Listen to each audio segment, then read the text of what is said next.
Hey friends, it's Val from Pull Up a Bale podcast.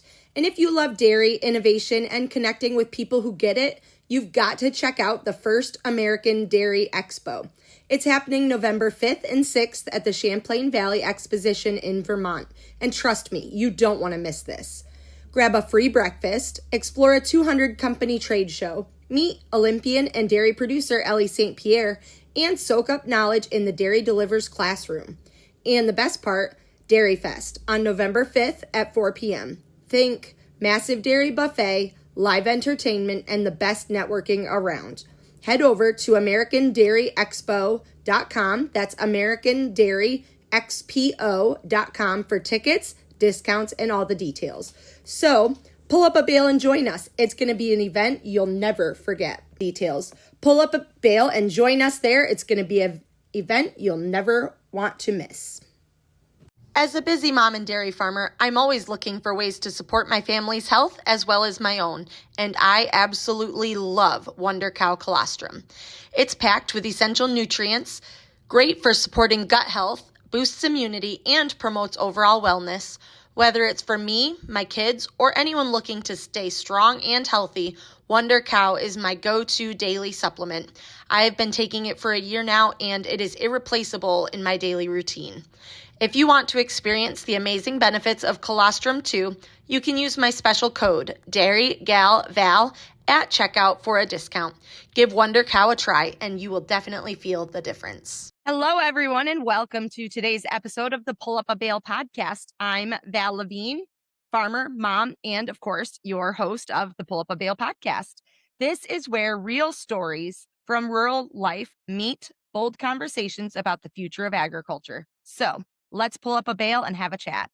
Today, sitting on the bale with me is Renee Hamilton. Renee, how are you? I'm great, Val. How are you today?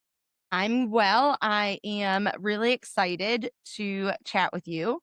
I've actually mentioned Renee in previous podcasts because she is one of those little people in the back of my head that was like, she basically gave me the answer that I needed to hear.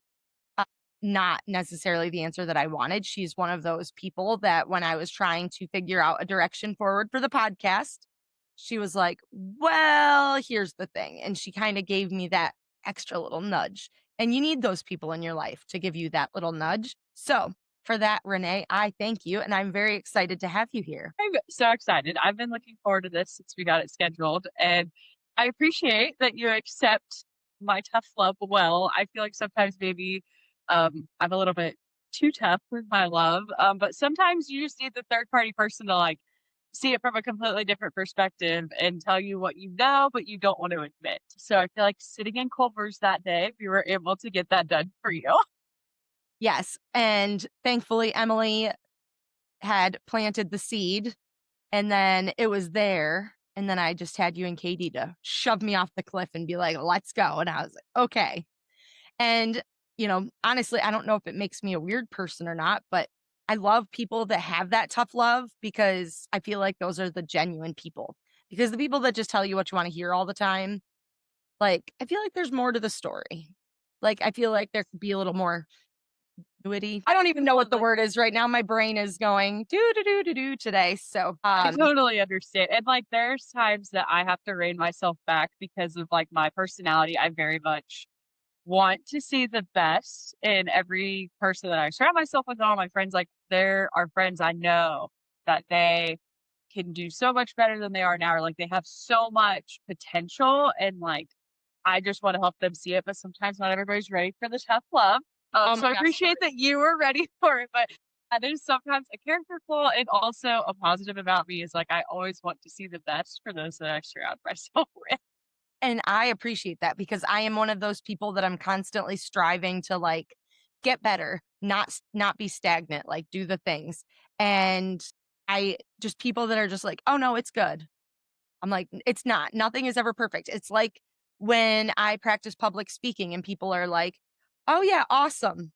And I'm like, no, that's not what I wanted. Like I took this, I took like a course it was through the New York State Beef Council a few years ago, and they did like a media interview, and they did like all sorts of prep stuff, and then they like mock interviewed you, and I'm all excited because I'm like, oh, this professional, he's gonna give me some feedback, it's gonna be great, like I'm so excited. And he was like, oh yeah, really great job, like you're very polished. And I was like, okay, like Yes. you couldn't find anything, like please Yeah. nitpick me, do something. And no, you're really good. I'm like, okay, super.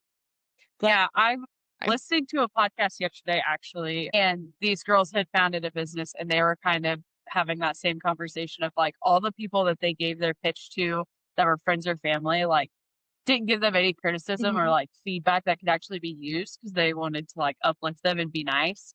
And when they finally found outside people that they could trust, but also know they get feedback from, their pitch significantly better just because they actually got some feedback. So I do think it's important to find those people in your life that can give you some of that feedback and some of that constructive criticism in a loving way, but also help you refine whatever it is you're trying to do. Yes, I love a good cheerleader, but I like people to be like, wow, that was awesome.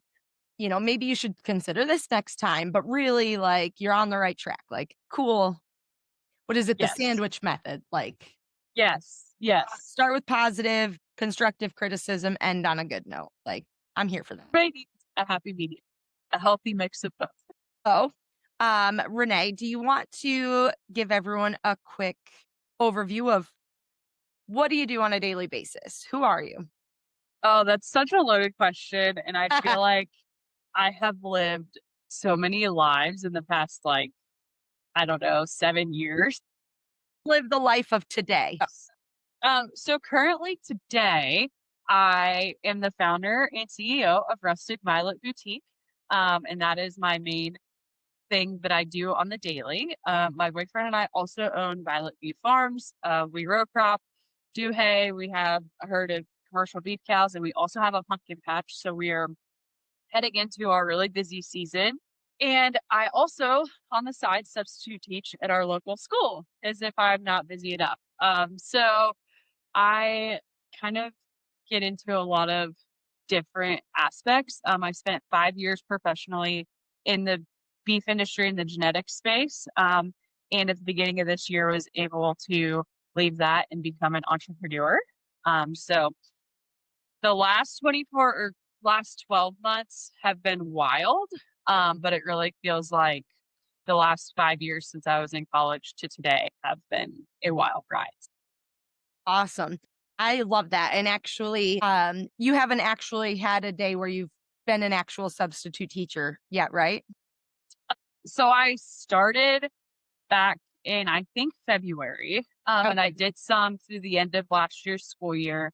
And then starting this school year, so middle of August, we'll go back to school. I am actually on staff full time as an on staff substitute. So still a substitute role, but have to be there every day now, which that was the hardest thing for me last spring was I like to have a schedule and I would wake up some mornings and like have a list of things I needed to do for the farm or for the boutique. And the school would call me at 7 a.m. and be like, hey, we have somebody out. We desperately need a substitute. Can you come in? And so now I know my set schedule and I know when I can be there, when I can be home working on the farm or the boutique. So we'll see. I'm excited. It's my first job in a school. I left high school and like said I am never going to go back to a classroom. Like I had a terrible high school experience, so never wanted to go back to it. And at the beginning of this year, substituting just kind of seemed like an easy interim option before I fully decided if I'm going all in on boutique life or entrepreneur life, or if I want to go back to a 9 to 5 for a couple more years. Ultimately didn't go the 9 to 5 route and went with the more flexible route of substitute teaching, get a little bit of stability while building entrepreneurship. Because if you're an entrepreneur, you know that it's not always sunshine and rainbows. No, it's not. And I actually did spend a few years doing some substitute teaching, so I know the drill. But I too am a list, like a very structured, like I like to know what's going on when it's going on. And my days are chaos, to say it lightly. So I would literally call the school the week before. There was a lady I would text back and forth with and be like, hey, I'm available Monday, Thursday, Friday next week. And she would say, yep, I already know I'm going to need you this day and this day. Perfect. So it was all structured and it was, But for the most part, mine was, but, like, occasionally they'd have a teacher come in sick yep. and I'd get a call and I'm like, "Yeah, like, I could do that," and then push everything back, but it's nice to know, like, 5 days a week where I'll be, from what time, like, what holidays I'm not gonna be there, and all of that kind of stuff, so and I You have get a the really good support system, yeah, so school breaks, summer off. I mean, yes. it's like, and the good thing about substituting is you don't have like all the prep, like the actual, Yeah, for sure, so yes, that's what I say, like, it's one of the most stress-free jobs because like, you just follow the plans they gave you and make sure all the kids get along, like, it's not that hard. At least keep our school, everybody we have alive. really good kids, though, so Perfect. Keep everybody alive. Get through the yes, end of the day, send them on their merry way. Like, hasta la exactly. vista. Are you high school, elementary, both? Just mostly middle school, high school, occasionally could get pulled into elementary.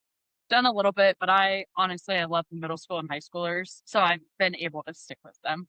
I was not a fan of the they did pull me over to the elementary school like 2 different days, and I was like, this is not for me. Like, I have elementary age kids at home. I can't stand other elementary age kids. Like, the high It's schoolers, they can be like little snots. yes. If they give me attitude, I give it back to them, and then they're just like, Yeah, the elementary kids are a whole new level because, like, obviously, they're way more needy and, like, depending on what grade you go in, like and it's feels like more pressure because you can't just kinda have, like, a lax day where they work on their own, like, you still have to follow lesson plans and, like, they're learning to read, so you don't really wanna mess up, like, their ability to read or do math. completely screw this kid up for the rest Yeah, of yeah. the time. And, like, most middle school and high school teachers will give you, like they have work that they know they need to do, like, you can just help answer questions, like, you're not typically teaching something, so that is nice as well, and I've, like, gotten to know a lot of the kids now and, like, have a relationship with them, see them at the county fair or in town or whatever, and they'll be like, "Hey, Miss Hamilton, like, how's your summer been?" So, that's been fun too. I had this one kid that came up to me outside of school, and I haven't done it in 4-ish years now. And this one kid came up to me and they're looking at me and they're like, I know you from somewheres. And I was like, okay. They were like, you're the substitute that knew everything about cows. And I was like, yes, because then they figured out that I knew a lot about cows. So some of the kids would like quiz me about like Yeah. farming and stuff. And I was like, I feel like I'm the one doing all the work, not you, but it's fine. Here we are. Like, Yep, it's good. yep. So the substitute teacher that knows everything about cows, apparently. Yes. The title That's I what didn't ask for. I So got to substitute in our ag program at the end of last year, and that was really fun getting to know those kids, and, like, obviously, I have a tie to agriculture, so that was really fun, but yes, that see, and we don't have ag at our school, so that would have been where I would have thrived in that. But instead I just decided like I don't need to substitute teach other kids. I'm just gonna teach my own kids and call it a day. yeah, So understandable. so here we are and it's fine and they give me attitude, I give them attitude back. It's still just I think my humor is lost on them and it's a real disappointment. I'm hoping that they grow into that a little bit. Give it time, give it time. Be patient. It's fine. Oh goodness. So Renee, let's take it back to little Renee running around. Yes, Oh, and I don't know if we mentioned you are in Ohio. yes, yep, Yes. Central Ohio. Perfect. So let's bring it back to little Renee running around. Where were you running around? What was going on in your life as a kid? So I currently live an hour from where I grew up, so I've always grown up in the Central Ohio area, originally the east side of Columbus, now on the west side of Columbus. I've always pretty much lived 30 to 40 minutes from Columbus, so, like, have gotten the opportunity to live rural life, but also with the convenience of, like, big cities pretty close, like, anything we need is not terribly far. When I was younger, my dad always owned, his own business. He sold grain systems, and I just remember, like, as a kid watching how much he worked and, like, the employees and the relationships and just kind of how he ran his business saying, "I am never going to own my own business. I want no part of that, like, not for me." And hindsight's 2020. Definitely ate my words on that one, but I went to a small Christian school, so I graduated with 10 kids, and I knew when I was a sophomore in high school, I remember taking biology and learning about Punnett squares and genetics and thinking that was the coolest thing ever. And I was like, I know I want to work in beef genetics somewhere. So it was also that same year that I had started showing beef cattle. So I had previously always shown dairy feeders and market hawks. So you guys did have like a little farm as well. Sort of. So my dad owns the grain system business, which was our biggest tie to agriculture. He row cropped a little bit, but not a lot. And that was mainly he and my older brother did that. And then me and my older brother always did. And so that was kind of our biggest connection to animal ag. We would feed out some like Holstein steers and stuff like that and some pigs. And so we always had our own meat. But for the most part, we weren't really in production ag. He owned an ag business. And I never really knew if I wanted to fully go into production ag. I wanted to work in the beef genetics space somewhere. And so I remember sitting in high school biology being like, that's so cool. Like, I want to work in genetics someday. And like, at one point, thought that was going to be embryology and like doing embryos, whether flushing or whatever. I didn't really know like how I would be tied to that, but I knew that was really cool. And towards the end of high school, I started showing Angus heifers and got involved in the National Junior Angus Association. And I can honestly say that that really put me on my career path. And that led me to initially being a pre-vet student at the University of Findlay. And I got to college and remember I went to a really small school. So our science wasn't always the greatest in high school, and chemistry kicked my butt. And I was like, I don't know that I want like 4 more years of hard chemistry classes.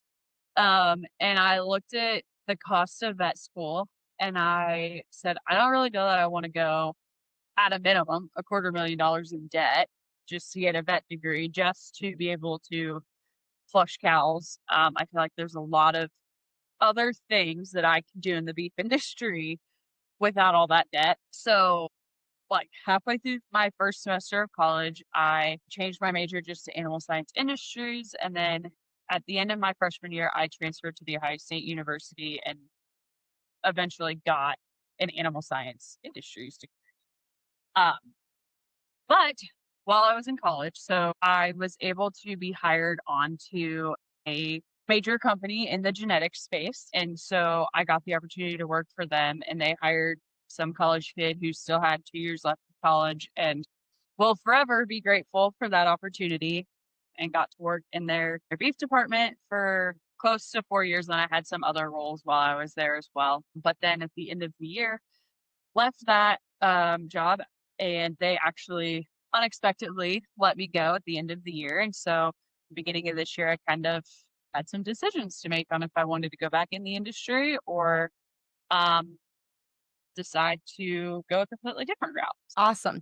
So, did you see yourself kind of staying at that job for like a long term? That is such a hard question. So I am an Enneagram 3. And if you know anything about the Enneagram, 3s are always, I should say always, very much like future minded. So I have always thought about the future and different stages at my time at that company. Like I could see different pathways. So I originally started on actually working out the barns and collecting bulls. And at that point, my goal was either to have this great company on my resume to go get a job somewhere else after college, or be able to transition into an office position, which I was fortunate to do.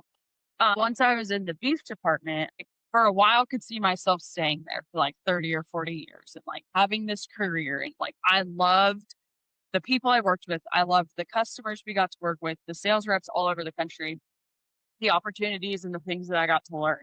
The longer I was there and the more I kind of learned about myself and got connected with different groups, I started to, in the back of my mind, kind of see this idea of the boutique kind of started to take form. And we were also building the farm and have made a lot of changes on the farm over the years. And so it kind of started to morph of like, maybe I just stay at this company for like 10 years. And then like, I don't know if I get married or have kids or like whatever life event, like knowing that I can have the flexibility to maybe step away. But it was such a cool opportunity, and, like, I love the beef industry and genetics, and I loved the opportunities that I got to, like, learn and be, like, immersed in the industry, especially while it's such an interesting time right now with the way cattle prices are and, like, heifer retention gonna start? Like, our numbers are so low, like, all of these things, and so getting to be in industry meetings where they're talking about all that as, like, a 22, 23-year-old kid was pretty cool, and so, like, those were opportunities, like, am I gonna give that up? Am I going to give up the opportunity to travel the country and see beautiful landscapes that, like, you don't get to see as a tourist and beautiful ranches. And I loved the people I worked with. And so that the longer I was there, the harder it was kind of becoming to, like, not see myself working with them anymore. But then on a completely different note, I could totally see myself being an entrepreneur and, like, working on the farm and having the boutique and, like, having kids someday and being home with them. And so, like, for probably the last 2 years I was there, I could see one version of myself being there for 30 years, and I could see one version of myself being an entrepreneur and being at home. And I, like, really had this internal battle of, like, what do I do? Where do I go? And ultimately that decision was made for me and, like, through, quite the course of events. But I'm so thankful it all happened the way it did and, like, so thankful for my time there, but also the fact that now I'm getting to live the other side of that dream, and I'm, like, only 25, and I would say not a lot of people have that opportunity maybe ever in their life. I'm 25, and I've got to live both quote unquote dreams that I've had so far. Yeah, 100%. And, like we were talking about earlier, sometimes, and, sometimes it's the people around you that give you that unexpected push to do something. And sometimes it's a completely out of your control, like, type event that shoves you into something that you didn't know that you needed. And, while you're going through it, it seems like it's the worst thing in the world. And then when you get on the other side, you're like, oh, that's why that happened. That's what's going on. Yeah. So having those Or events, but being able to identify those events is a really, it's, like I said, it stinks when you're going through some of these events, but, it's neat once you're on the other side and you're like, oh, it is okay over here. Like, I'm still okay. I'm still me. This was obviously meant to happen. Those are really cool things. right. So I want to back up a little bit because you went through college and you got this, you had this job and you just kept on going through this job. But you said when you were a child that you never wanted to be an entrepreneur like your dad. And then all of a sudden it was like, well, do I want to quit and be an entrepreneur? So at what point did that kind of start to change and that idea take hold for you? Um, so I guess, like, some of the reasons, like, when I was a kid was, um, when I look back, like, and I think there's so many things that play into it, but I just remember, like, my dad being stressed all the time. And, like, mind you, he sold grain systems, so, like, this was during, like, 2008 to 2012, like, when corn prices were really, really high and really good, and so, like, he had a booming business, and then 2012, like, wasn't great, like, all these fluctuations in the market, so, like, there was that stress, and then just, like, managing employees and all these things, and, like, it just seemed so stressful and overwhelming, and I was like, "I don't know why anyone would do that, like, that's crazy." So I went to college, like, with the full mindset of, like, I'm gonna go get a job somewhere, like, didn't want an office job. Again, hindsight's 2020, got that. And and once I met my boyfriend and we started dating. Did you meet your boyfriend? So I am that little sister. My boyfriend, Logan, and my older brother were roommates their freshman year of college. And Logan came over to hang out with my brother, and I was living with my brother at the time and my sister-in-law. And we met that night, and the rest is history, I guess. And we just kind of hit it off and, like, started texting and talking to each other. Then, like, went on a couple dates, and here we are 6 years later. And then he was like, he said to your brother, if I go out with your sister, are we still friends? Are you gonna kill me or is this okay? Well, that I don't even know if, like, he and my brother ever really had that conversation. Like, I know, like, a month or two into it, like, my brother and I were in the car together, like, we were probably driving to work or whatever because we worked for his in-laws at the time, and he was like, "You know it's okay if you date Logan." And I was like, "Okay." And he was like, "If anything were to happen and, like, you guys sit like, I would obviously take your side, like." And he was like, "You know, of all my friends, he's probably your best pick anyway."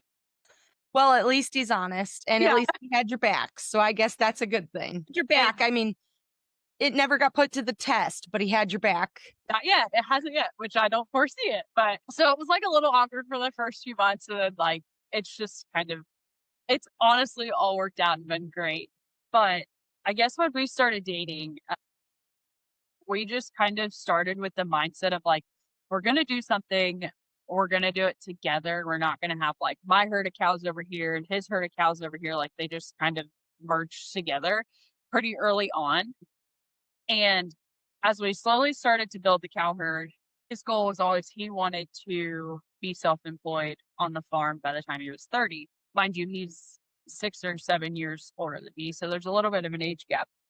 So his time was running out faster than mine would have been to be 30. And I graduated college May of 2022, and we had someone local to us approach us, and he had always owned a pumpkin patch, and he was ready to retire, but he wanted to pass on, like, his knowledge and his equipment and things like that to somebody else. And he had approached Logan and I and asked if we would want to do it, and we said, "Sure, why not?" So our first pumpkin season was fall of 2022, right after I graduated college. Um, and kind of after that first season, like, I started to think of all the ways, like, different ways we could expand the pumpkin patch beyond either just the fall and, like, have a, a market or whatever the case may be, all the agritourism things you could do or all the different direct to consumer products you could sell. And so that kind of like started getting the idea of entrepreneurship going, but it wasn't, "I'm gonna leave my job." Like, I still had a really good, consistent, like, steady job. It was still more like, hopefully he can leave his job and, like, focus on the farm. And then that spring of 2023, um, we were looking at cattle prices and they were starting to go up, and he was like, "I have a wild idea." I was like, "Okay, what's that?" And he was like, "What if I buy some cows and, like, we don't necessarily plan on keeping the cows, we'll just, like, sell them and the calves in the fall, and, like, cow prices are good, like, it should be a good deal." Like, "Alright." So that fall, we doubled the cow herd, or sorry, that spring, we doubled the cow herd, and we brought in a lot of cows that were gonna calve within the next month or 2, obviously genetics that we didn't breed or didn't really know. So that was a little bit of a rough calving season, but now our cow herd was doubled. Fun fact, we didn't sell the cows, we just sold the calves that fall.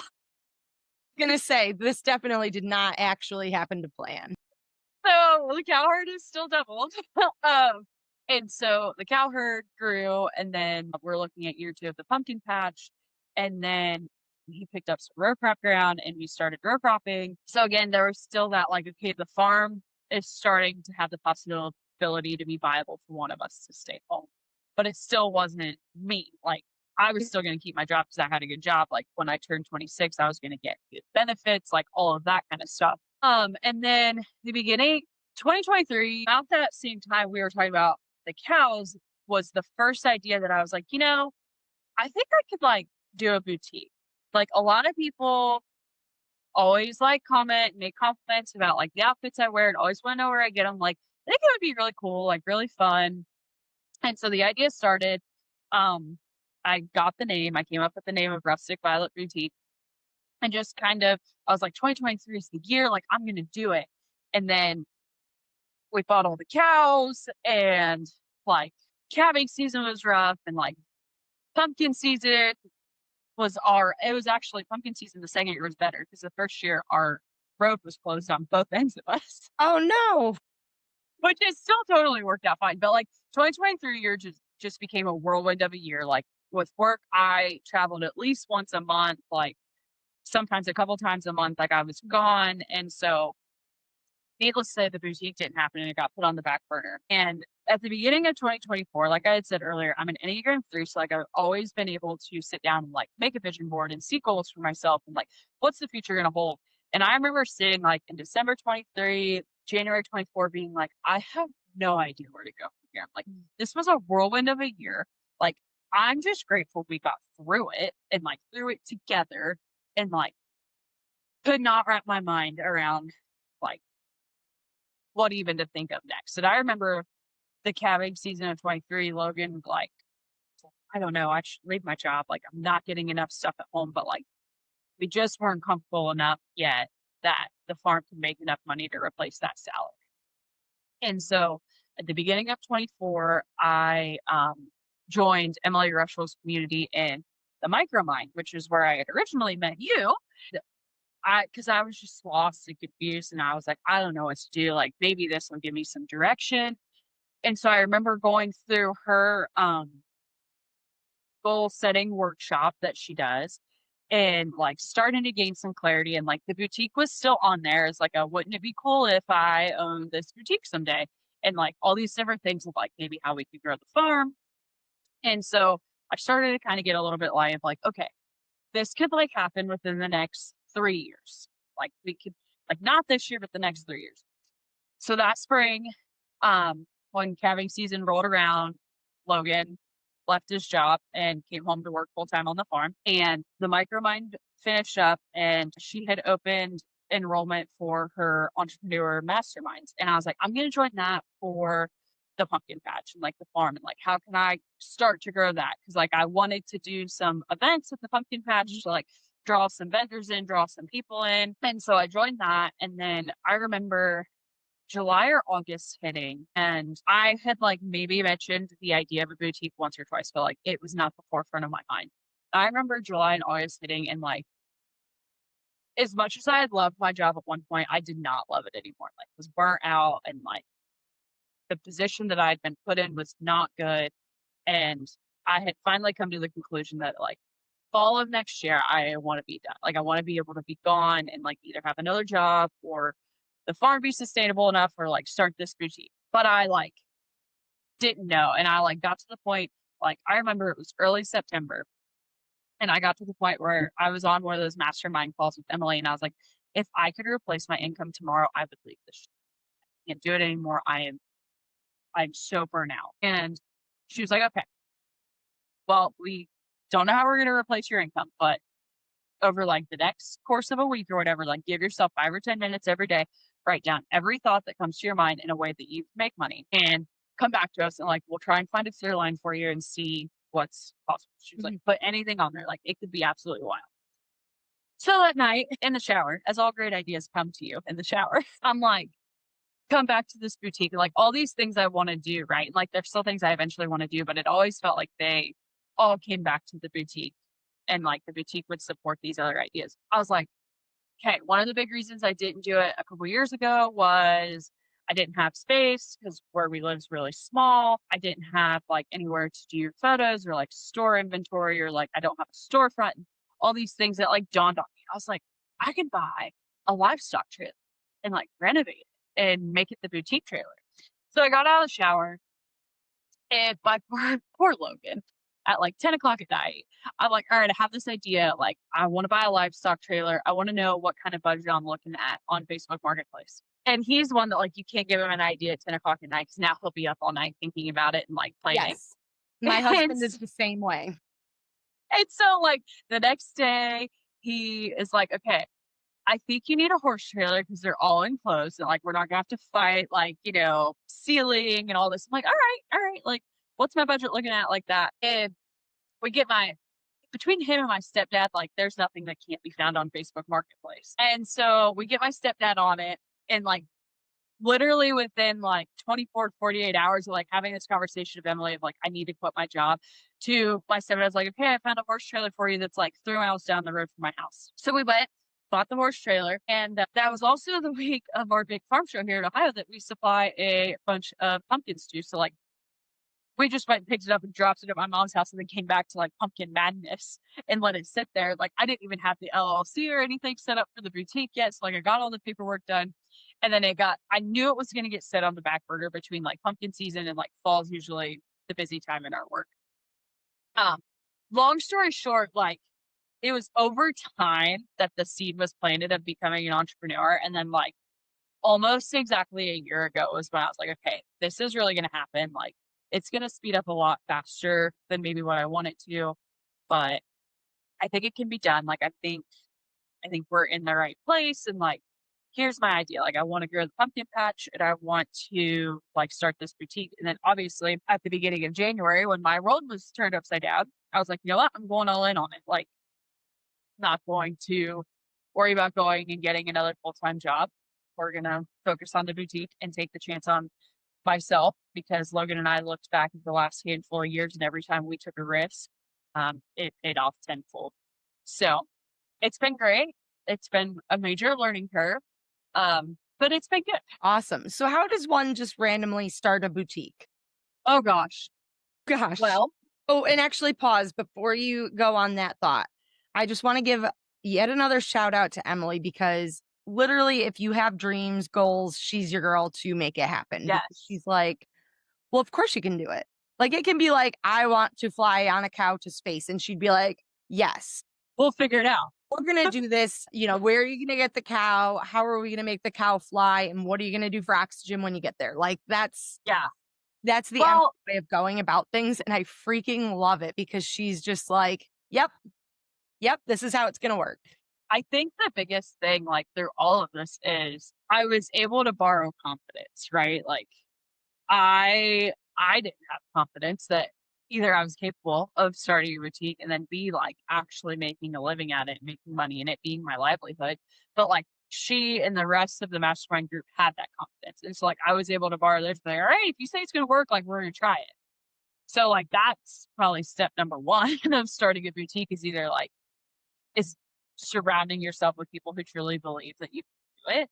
100%. If people Yeah. are like, no, I don't think you should take a risk. Like get rid of those people. Don't need them anyways. Get them out of here.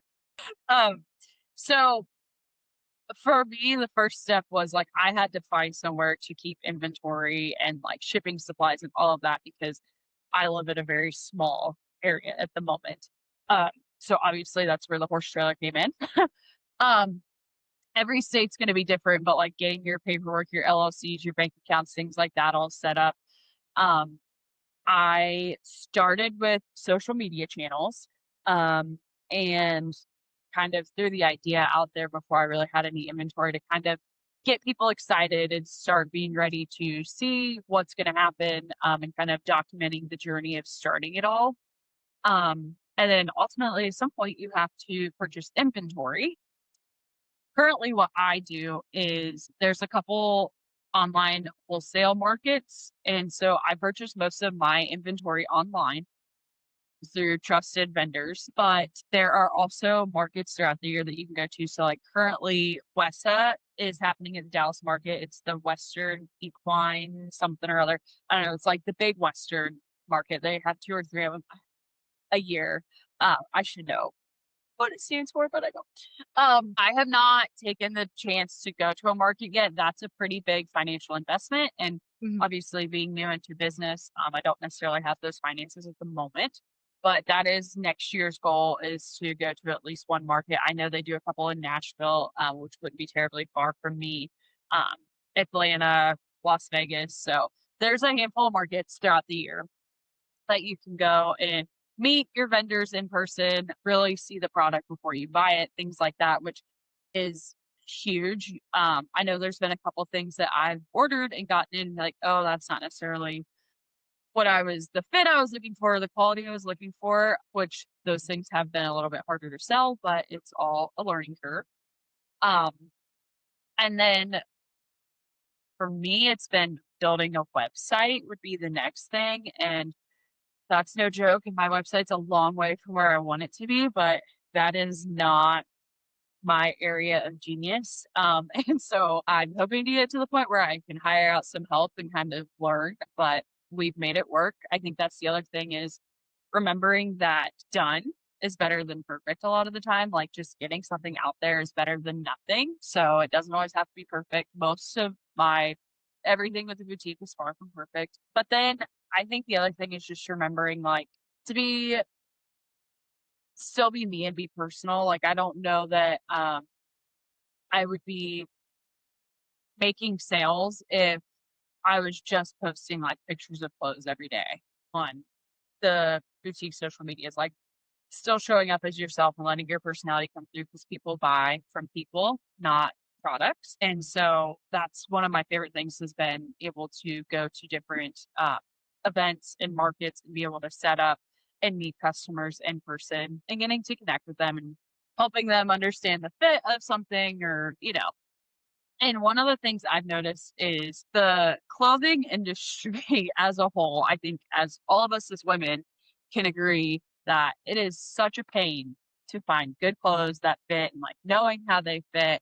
And so I will so often get people that come into my booth and like have no confidence. They're like, I don't even know where I'd wear this. Like, it's so cute, but I just couldn't pull it off. And like, I am a firm believer that anybody can pull anything off. Like, obviously, if it's not your style and you don't like it, that's fine. But if you're just like, oh, I don't have anywhere to wear it, like, yeah, you do. Like, wear it to your county fair, wear it to a women's conference you're going to, wear it to the doctor's office. Like, go wear it to get groceries in. Like, you don't have to wear a sweatshirt and jeans everywhere you go. Now, if that's what you're comfortable in, by all means, please do, because I also love to live in sweatshirts and leggings or jeans. But like, remembering that you can buy a nice top and you don't have to have necessarily a nice occasion for it. Um, and you don't necessarily have to always wear your like old t-shirts from high school when you work around the farm. Like, you can buy yourself a cute graphic tee. And like, if you work on the farm every day, like, it's okay to buy yourself a couple cute t-shirts to work in, even if they're going to get dirty. Like, You bring up the t-shirts, and that is like the truest thing with clothing ever. yeah, But I love this t-shirt. I can't get rid of it. well, and don't get Wear rid of that it, to but the like, barn. It's 10 years old. yeah, yeah. What? But I mean, like, you think about it, and maybe this, I don't know, maybe this is just me, but I know a lot of times, like, we'll be down at the pasture with the cows, or like we'll be out here doing something, and like be like, well, we need to, like, let's go grab lunch, or we need to go run to this like Tractor Supply or Rural King or something like that. Like, you don't always want to look nasty. Like, it's one thing if you're just doing boring chores, like, or you go in the house and get ready for the day. But like, if you know you're gonna have to run into town, like, you don't always want to look nasty and like see people, like, it's okay to put on a cute t-shirt, even if it's gonna get dirty. Like, it's okay. Like, you can, I promise. And so I think like that's one thing that surprised me the most, is the lack of confidence that a lot of women and like even teen girls will come in with. And like, just the simple of like, I really think that looked great on you. And like, maybe they've never heard somebody say that. And like, so anyway, I don't know if that answers your question on how to start a boutique, but that's been a little bit of my process. That's more than I knew. So that's, that means something. But I still, I got to figure out this t-shirt obsession problem, because I literally have so many t-shirts and I can't wear them all. And T-shirt quilts. That's what I did with all my old t-shirts. I don't need a t-shirt quilt though. I have multiple nice quilts, like actual quilts. Yeah, but it's a good way to like restore or keep, I don't know, a good way to like keep your old memories. Like, I don't need one either, and it will probably never get used as an actual blanket, but like, now I have somewhere for all my high school athletics and all my Angus t-shirts and things like that. Mine are in a box in an attic somewhere. See? I get to like see the mine. ones that I just can't fit in anymore. Otherwise I wear Yeah. them till they're like Yes. dead. And then I'm like, well, but I can still, oh no, I guess not. Like, Yeah. I guess, or I get in the chuck it mood and then I'm like, and you're gone and you're gone and you're gone. And then I'm like looking for something and I was like, nope. Yeah. Yes. I totally understand that. Yes. It's comes with the territory. I guess I get in these moods and I'm just like, and this is gone and this is gone and this is Yes. gone. And usually like I get this buildup of stuff and then eventually I just like hit the threshold and just, You're over it. Yeah. and nothing's safe. Even the children, they hold on for dear life because they're like, I don't want to be next. Like, do not put me in that trash bag. I don't get watch that out for completely. you. Look at me funny. You're out of here. No. So there was something just the other day. I was like, man, I wish I would have gotten rid of, I think it was a sweatshirt. Like, I wish I wouldn't have gotten rid of that sweatshirt. Like, I totally wear it today. I'm like, okay, but I also have 4 dresser drawers of sweatshirts. Like, don't have a very big living space. So things have got to be consolidated. Just find a new one. Yeah. Yep. Here we are. Clothes issues. So, so do you want to talk, kind of update us? How's the farm going now? So you talked a lot about the boutique and, how Yeah. things are headed with that, but what's the farm situation looking like? But like I said, last year, Logan was able to come home full time to the farm. So we picked up some row crop acres, which has been nice. I did our first 2 events at the pumpkin patch last year. So we did a tractor show after our big farm show that's here in Ohio. And then I did a fall market where we had some outside vendors come in, and both were really fun. Excited to bring those back this year. So we're combining them into one this year just because one of the things, I don't know where you all live, but here in Ohio, college football is kind of a big deal. I personally don't really care, even though I'm an Ohio State alum. So we have one bye week this year. So we decided to do both events on that bye weekend because you can watch the pumpkin patch. Like, it will be dead an hour, half hour before the game starts until depending on the time of the game, either the rest of the day or till the game's over. So we're combining them onto the same weekend of the bye week, which I think will be fun because we'll be bringing in a couple different crowds to attract people, and then those who are here for the vendors. So I'm excited about those. I'm thinking and hoping it'll probably be better than last year's. Last year we had kind of a rough drought here in Ohio. Not as bad. Southern Ohio was really bad. We weren't as bad. Fun fact about pumpkins, they love hot, dry weather. So while the corn was not loving its life, the pumpkins thrived. We joke around here that if the corn's happy, the pumpkins are mad. If the pumpkins are happy, the corn's mad. Yeah. When you're pumpkin farming and row crop farming, it's great. It's an awesome combination.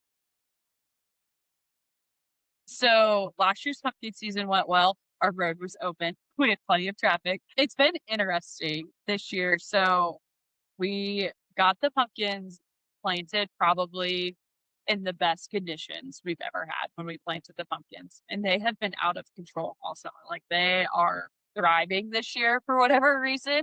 So we will have pumpkins probably ready earlier than we ever have. We're always Labor Day through Halloween. So opening weekend's coming up. We tried our hand at sweet corn this year and have definitely determined we need to plant more next year. So the community is definitely taken to that and liked it.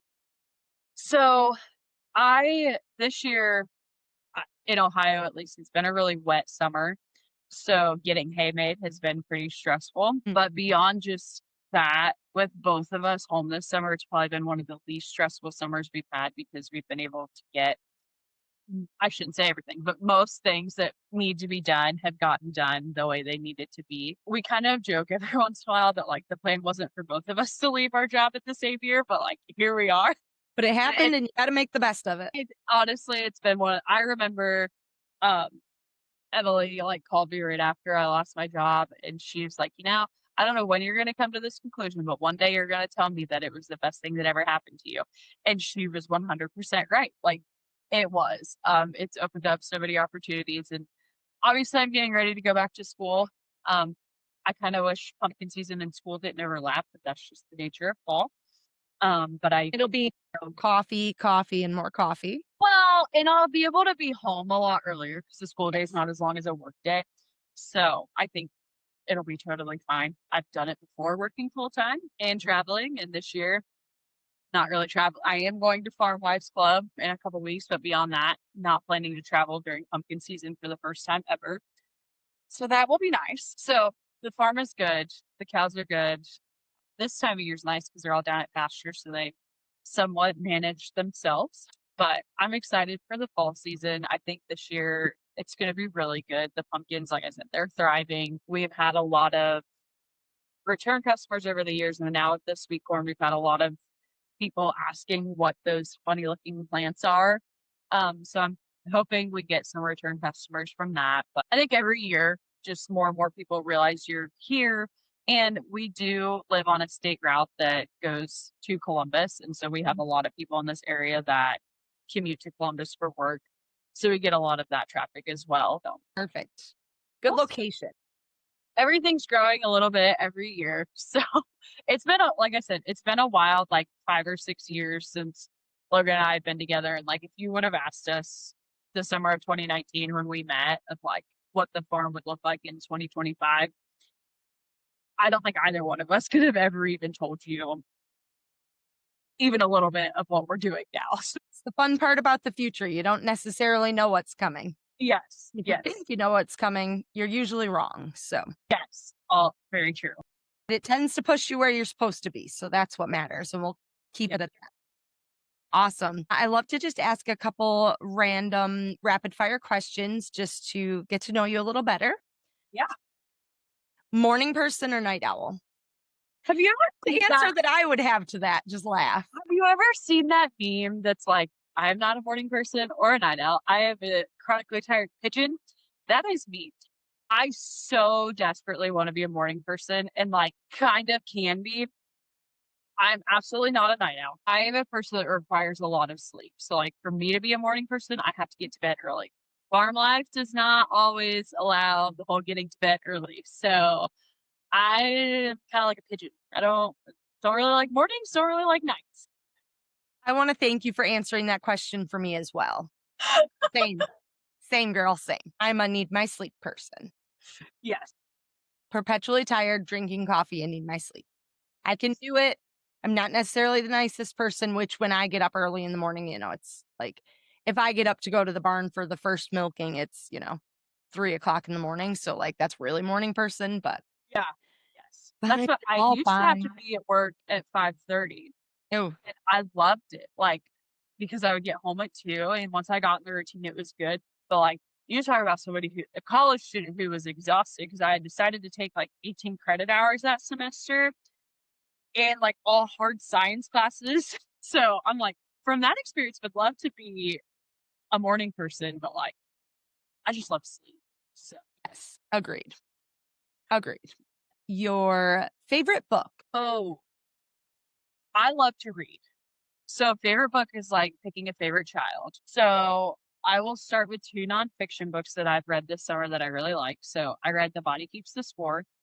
Highly recommend for anybody to read, especially if you work around children in any context. It's not just about children, but it gives you an insight into like maybe why some behaviors happen the way they do. The second one is called Unreasonable Hospitality, and I'm currently in the middle of that. And it's essentially all about making, like, if you're in a retail or customer facing business, like, how to make the experience incredible for your customers, but then also, like, how to create an incredible team within your company. It's really interesting. Like I said, I'm only halfway through, but I've really enjoyed it. As far as fiction, you can't really go wrong with the Sarah J. Maas universe.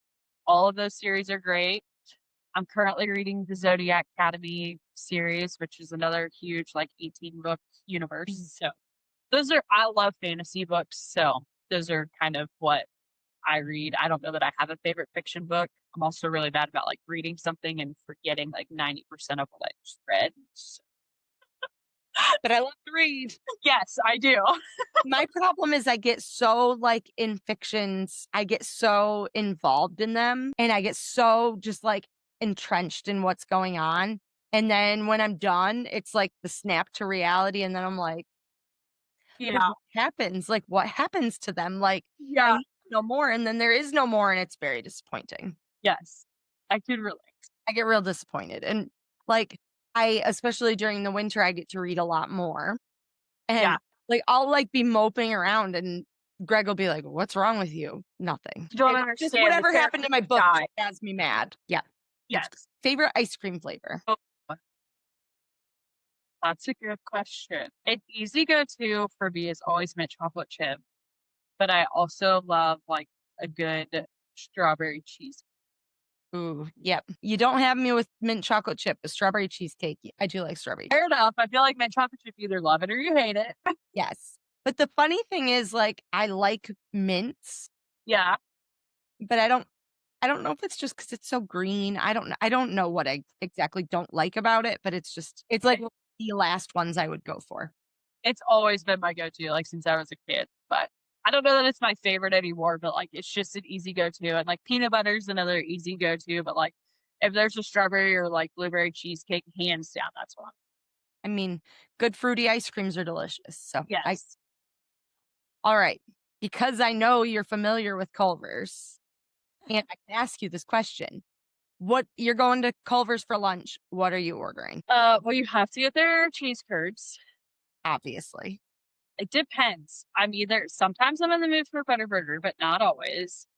So if I'm not going with the burger, I'll probably just go with a simple chicken tenders. Peanut butter, usually milkshake, unless they're like flavor of the day and treats or flavor of the week. I can't remember. Unless the flavor. Yes, Or unless maybe it's flavor of the flavor of month. the day. Okay, I don't Like the remember. day. But they have like rotating flavors, and like sometimes they sound really good, or sometimes they don't. But if they don't sound great, I'll usually just go the peanut butter route. Can't really go wrong with peanut butter. No, peanut butter and their cheese curds, like that's usually my go-to. Yes. And I like their root beer. I don't drink soda Right. very often. Culver's root beer is like superior to all other root beers. Interesting. I'm one of those people that like, I just get the milkshake as my drink. Like, I don't need another drink with my milkshake. So, Oh no, I 100% get the Culver's root beer and then I have the custard for dessert. I'm weird. Okay, my boyfriend thinks I'm weird, and I don't usually like I think when I eat. Like, some people like have to have a drink when they eat. Like, I could eat my full meal and like not take a drink of anything. It's like half the time when I go to fast food, like I just don't get a drink. and I want to try the this is why we're all dehydrated, okay? Yeah, there could be something to that. Yes. Favorite hype song. Oh, I don't know if I have a favorite hype song. Okay, you need a pick-me-up and you're going to listen to a song. What are you listening to? I mean, I'm just gonna go with like an artist, like a Shania Twain. If I need to pick me up, like Shania Twain's usually it. She says, "Let's go, girls," and she kicks down the door and away you go. Yeah. Yeah. I mean, you can't really go wrong with any of her songs. So, We kick down the door. My goodness, that's great. Sweet or savory? oh, I'm a sweet person. I do love a good savory, but I'm 100% a sweet person. Same. That's my daily struggle. Like, if Yeah. I want to eat an actual meal, I would rather just have dessert. Yeah. Yep. I can get behind that. I mean, I won't turn down a good steak and like a good meal, but like, Yes. Like, I love a good savory meal, but like sweet. yes. Yep. It's like, here, take this dessert. And some people are like, "Oh, no, thank you." And I'm like, no, yeah, we need some dessert. Like, I don't even care if I don't even like it that much. I'm like, yes, dessert. Yeah. I'm Must, with you. must have course. dessert. Not the best thing that I ever did for myself, but it is what it is. So you've done some traveling. Mhm. Favorite place that you've ventured to thus far? Oh, that's hard. I'm gonna give two. So I pick one when you can choose two. well, okay, but they're different. And No, I like know. first one, people like not everybody can get this. So we 2 years ago did a national beef tour with the company I was with, and we did it in Montana, and we got to see like a bunch of beautiful ranches in Montana and a lot of the pieces of Montana that like most tourists probably don't get to travel. And like Montana was 100% a bucket list item. So hands down, one of the most beautiful places I've been. Um, my second one that I think everybody should go to at least once would be Zion National Park or any of the national parks in Utah. Those are both like very different veins, but also highly recommend to both if you get the chance to go to Montana or the Utah parks. Yes. Zion is amazing. Greg and I went there with some friends in 17. Okay. Yes. I'm going to say 2017 because I think I wasn't pregnant with that one yet. Yeah. And we had the girls. So my husband actually was a forest firefighter in Utah cool. back when he was like, I don't know, 20, 21, somewhere's in that age range. Yeah. And he lived out there for 8 months or something with a friend of his and a couple other guys from our area. And he and, as I call him, his best friend that's not me, best man at our wedding, he was who he was out there with. And so his friend's wife and I actually surprised both of them with a trip back to Utah because they always were like talking about how amazing it was. Yeah. I've never been, so this, isn't cool. and how he always wanted to go back there. So we surprised him. And it's hard to pull a surprise off on my husband and like have him be happy about it. So I was like, perfect. Like, we got this. Yes. Nothing says I'm scared of heights like getting halfway up the cliffs of Zion and going, oh crap. Yeah. Yeah, we did it. We didn't go all the way up to Angel's Landing, but whatever the one is that like takes you to the bottom of it. I don't recall. Yes. We did that one, and that one was pretty cool. And then like I think we went to Arches, and I don't think we made it to Bryce Canyon, but we made it to one other and like we went to the north rim of the Grand Canyon, I think, because it's down there. Yeah. You got to go south to the Grand Canyon. Bryce had snow when we were there. We were there in like early mid-April, so we didn't go to Bryce, but we spent a few days in Salt Lake and then spent the rest of it in Zion. Yep, that's what the National Angus Convention that year was in Salt Lake City. Okay. And so I went for work, and then Logan went with me, and we went in like vacation for a week, because that was always the week that like cows were still at pasture and pumpkins were over. It was like our week of vacation. And so I know we did a handful of them. Like I'd have to go back and look at pictures to remember for. Yeah, we did so the couple we were with were very good, like avid hikers, which I think Greg would have been all right if I wasn't with him, but he wasn't going to leave me on the side of the cliff. So we went up Angel's Landing to like right before crap gets real. And if you if you are listening and you're familiar with Angel's Landing, you know like what I mean by when crap gets real. As in there's like a rope and like maybe a 1 foot section of stone that you're like dangling over the cliff and like hanging onto this rope and walking across. So that's what I mean when crap gets real. Yeah. I stayed where my feet were solidly on rock and there was no chance of me tipping over and falling to my death. So, and I don't know if when you were there, you had to have permits, but now you have to have a permit to even go up Angel's Landing, and like you have to apply for it like the day before or something. And Logan and I are like, I am not this way. He does not like totally always plan like traveling. And so like we probably could have like played ahead and gotten the permit, but like we didn't know exactly which days we were going to what parks, and like I wouldn't have made it up anyway because I'm a klutz. So like I don't want to take that chance. At the bottom of it and see everybody up there. Yep. We didn't go. Like, we didn't even try because we didn't get the permits or anything. But it was so cool. I can't remember what they call that little, like, plateau. Well, yeah. If you weren't a chicken before, you're a chicken now. So here you are. See how good you are at dangling and not letting go. Yeah. No, there was no such thing as permits back when I was there. I wonder if enough people, like, got hurt or died. I'm pretty sure that people have probably died. Well, they have. They absolutely have. Yeah, there's, like, stories about some of the people. In like one of the museums. Was not going to be listening to any of those stories before I went hiking up there. I can tell you, because otherwise I'd have been like, I'm down here. I will be right here in the air conditioned car. You guys have fun. I'll be here. Yeah. Drinking margaritas when you get back. No, but so did you get to go? There's a place and it's out west. It's called Cafe Rio. It's like a small chain. Okay. They have like these tacos and taco bowls and stuff. If you get a chance to go to Cafe Rio, they are amazing.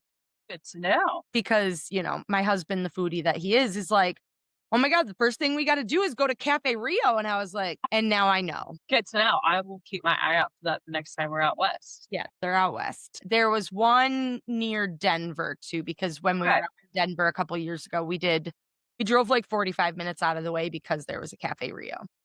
Heck, he loves Cafe Rio. The man knows what he likes, and it is great. So, for anyone who's looking, Cafe Rio. But so, with that being said, and your favorite places to travel, what is like your dream bucket list place to go? I want to go to Alaska. I want to see a cruise or like an expedition. I don't know. I haven't really looked that far into it. Cruises like kind of freak me out a little bit, and I feel like if you're gonna go to cruise, like you may as well go somewhere warm. So I feel like I'd probably rather go on an expedition, but like, I don't know. And I've heard that cruises are the best way to see it because you can see like the whole land. I don't know. Fair enough. I have really not done that much research into it because like not planning on going to Alaska anytime soon. I just know at some point Alaska and Logan and I want to visit all of the national parks and stuff as well. There you go. Very cool. See, it's fun to have goals, right? Yes. Very much so. And I like to ask more of a deeper thought question at the end of the rapid fires. So if you could go back, let's see, 7, 8 years, what piece of advice would you give yourself? Man, honestly, like, it will all work out and, like, it'll all be okay. 'Cause, like, I know there was a lot of stress of, like, my transition from high school to college, and then when I transferred colleges, and then, like, even when I was dating Logan, like, is that the right decision? And then, like, all of the things we've changed with the farm and, like, the changes with my job and stuff, like, everything has worked out, and honestly, like, I know that I'm right where I'm supposed to be right now, and I could have never pictured where I'm at, and, like, I would probably go back and tell myself as a high school senior, like, "You can't even imagine how great it's gonna be in, what, 7 years or whatever." And I was actually, like, thinking about this last night that, like, you're 18 and you're graduating high school and, like, you think you have life figured out, and then, like, you get into college and you laugh at yourself. You're like, "Oh, little 18-year-old me, like, didn't know anything," and, like, you're 22, graduating college, you're like, "I have life figured out, it's great." Like, I'm 3 years post-college, and I'm like, "Wow, little 22-year-old me didn't know a thing either." And, like, 30-year-old me will probably laugh at me today being like, "Girlfriend, you thought you had it all figured out."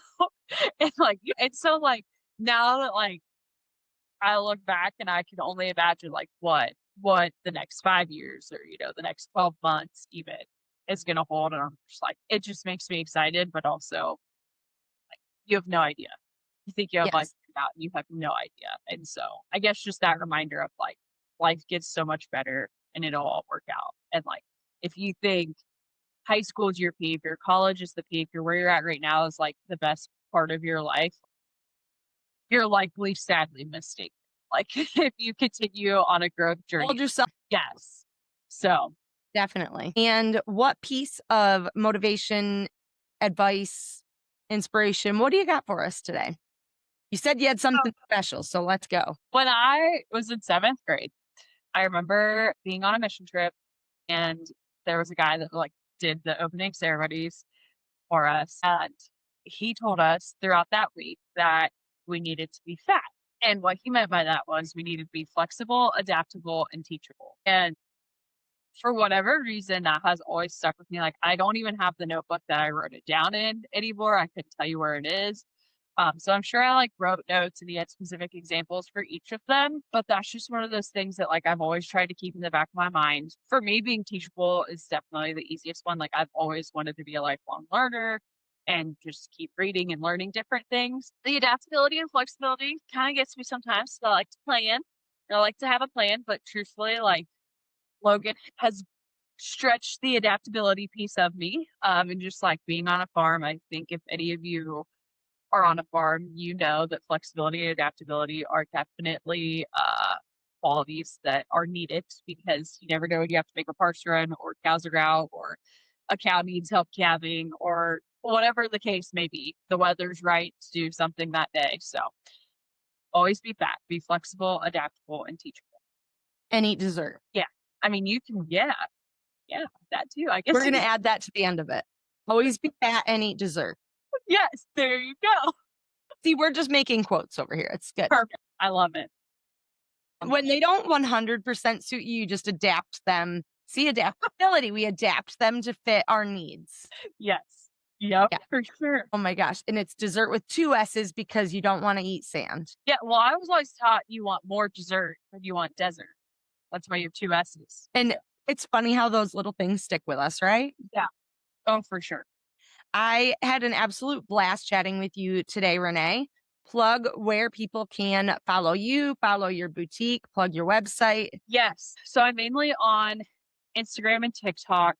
For Instagram, it's Renee with 2 underscores Hamilton. And then TikTok is just Renee 1 underscore Hamilton. The boutique, Rustic Violet Boutique, can be found on Facebook and Instagram. And then the website is rusticvioletboutique.com. And then the farm can be found on Facebook and Instagram at Violet View Farms. Awesome. I had such a blast chatting with you today, Renee. It has been so much fun catching up with you, getting to really sit down and chat with you. Thank you so much for for those of you listening, thanks for joining us today and pulling up a bale with us. I appreciate it. Be sure to follow me on all the things at Dairy Gal Val. Be sure to head to my website, dairygalval.com, subscribe. That way you're the first to know when new episodes are coming out and all the fun things. And of course, leave a rating, review, and share with a friend. We will talk to you next week. Bye, everybody.